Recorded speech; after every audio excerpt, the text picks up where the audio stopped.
All right, we're gonna go over the procedure basically to turn the handles right now. We're making this out of Delrin, so, and you're gonna kind of see the process to turn it. Now, on a part like this, we're gonna do this as a two-sided operation where we're gonna turn the first side, then we're gonna turn the second side.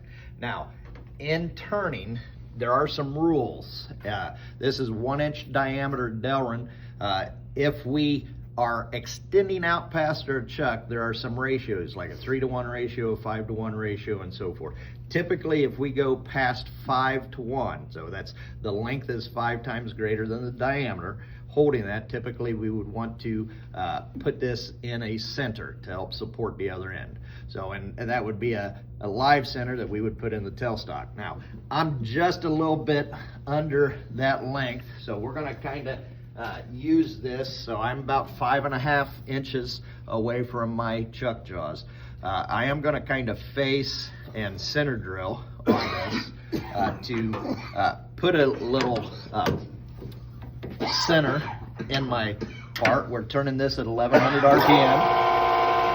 So I'm gonna come up and I'm gonna touch off.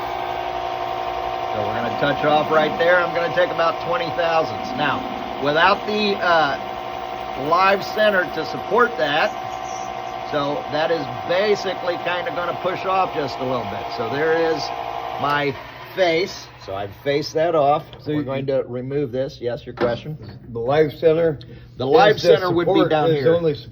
Is it only to support that when it's too long? It would be to support this when we have to turn it and hang it out farther than the chuck jaws. 5-to-1 ratio. Okay. Yep. So you could still use this cutting with that.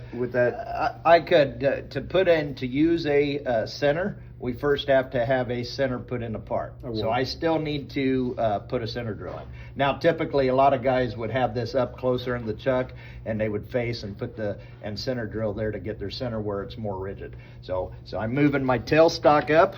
So we're gonna put that center in, and I'm gonna go about 2/3 up the taper of the center drill. So we've got that. All right, now. The next step here is to turn the OD. So if you guys remember, we kind of went through the steps on making a washer. So now we're going to turn the OD. So, and I'm going to basically turn this OD all the way down. I'm going to turn this down to 900 thousandths. So could you go get me a pair of calipers, please? All right. So I'm at 100. I'm going to touch off there, and I'm going to set my 0 here. And this one you can still lock down so that dial doesn't move, right? Well, on this particular dial, so I'm holding this to keep it stationary while I set the actual number. So, and they are all a little different. So we're going to go ahead with the 100 thousandths. All right, now at this point, so I'm taking 100 thousandths step to cut on turning this. Now, notice how that's pushing off. What do you think's the cause of that? Because there's no support. Because there's no support, right? And the material is flexing. And the material is flexing, especially plastic. Now, if this were actual aluminum or steel, it wouldn't flex as much, but it would still flex. So we'll come back and just do 50 thousandths, and let's see. So this is, now, I'm still getting some flex in there, but not as much.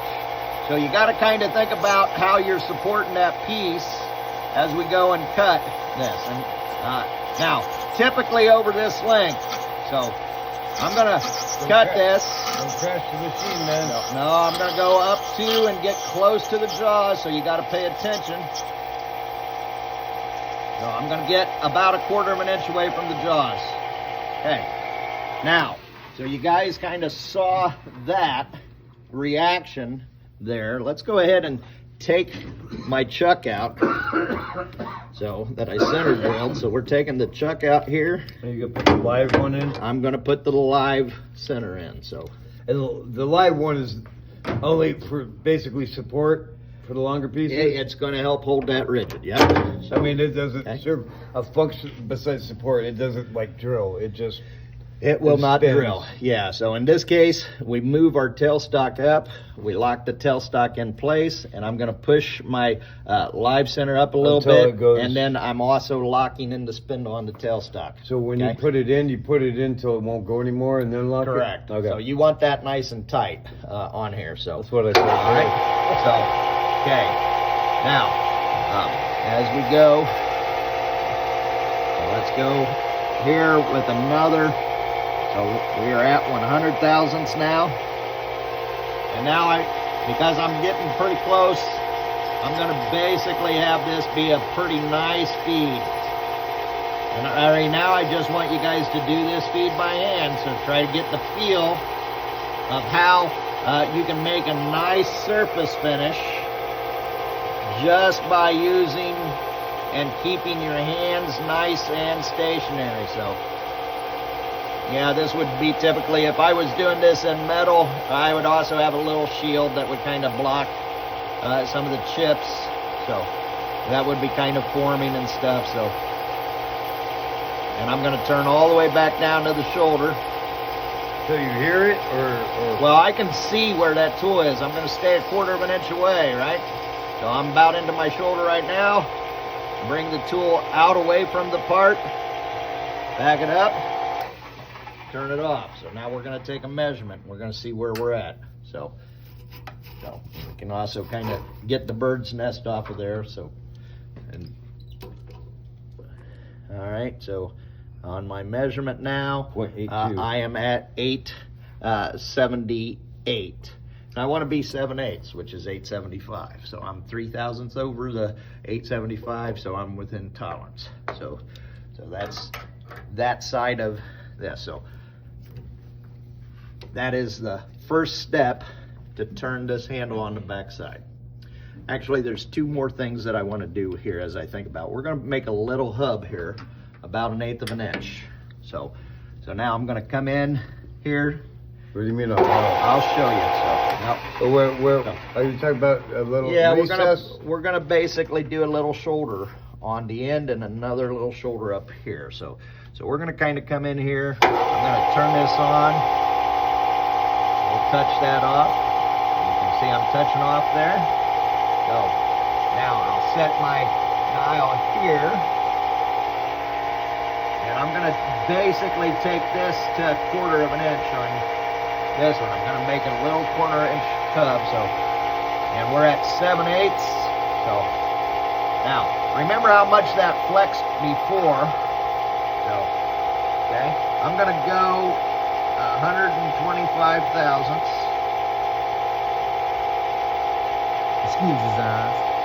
Okay, and now I'm gonna go 1/4 of an inch in. Now notice we're not flexing now at this point. So there's my 1/4 inch low hub. I got a question for you. Okay.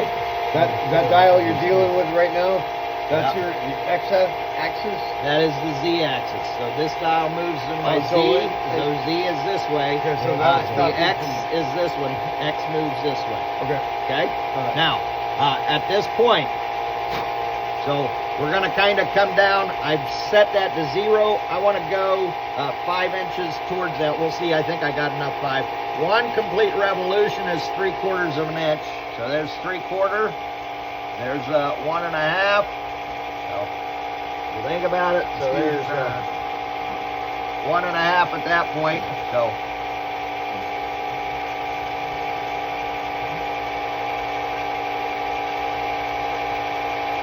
there is 3 inches. So another 2 times will be 4.5. So a full rotation is 3/4 of an On inch? the Z, a full rotation is 3/4 of an inch. Okay. So right there is 4.5 inches. And that's a full 0.750? 0.750. So now I'm going to go another 1/2 inch. So that one you have to guesstimate, or there's No. markings on that, right? Yeah, there's marking on this, so I can kind of read. So there's my 1/2 inch. So I'm going to dig in here this way now. And I'm going to I'm digging it. Machine up just a little bit here, like this. You gotta watch and stay away from your chuck jaws. Oh my God. If you hit those chuck jaws, you'll know it real quick. And it'll Okay. come out to check. So, all right.